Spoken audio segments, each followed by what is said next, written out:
So hello guys, আশা করি সবাই ভালো আছেন। মাশাআল্লাহ আপনাদের দোয়ায় আমিও খুব ভালো আছি। তো গাইস, আমি এখন আমের বাগানে, আমাদের সেই আমরুপালি বাগানে আমরা আছি। আমটা দেখেন গাইস, পেকে গেছে আম।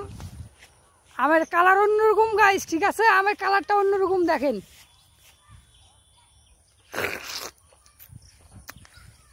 সেই মিষ্টি গাইস। তো সো গাইস, বাগানের পাকা আম আর কি যেরকম হয়, একটু টক টক লাগতেছে, কিন্তু তারপরে স্বাদ আছে গাইস।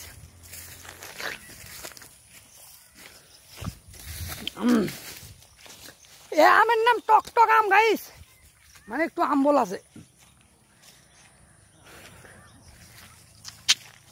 দেখতেছেন, এটা আমাদের সেই আমরুপালি আমের বাগান। এটা আম দেখেন গাইস, থোকার মতো আম ধরে আছে গাইস, গাছে গাছে থোকার মতন আম ধরে আছে।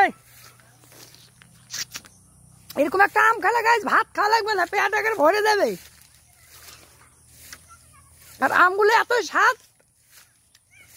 খাইতে আর মনে যাচ্ছে না, সেই টক টক লাগতেছে গাইস আম। তো সবাই ভালো থাকবেন, আর আমার ভিডিওতে একটা লাইক করবেন সবাই, আর শেয়ার করে সবাইকে দেখার সুযোগ করে দেবেন গাইস। তো সবাই ভালো থাকুন।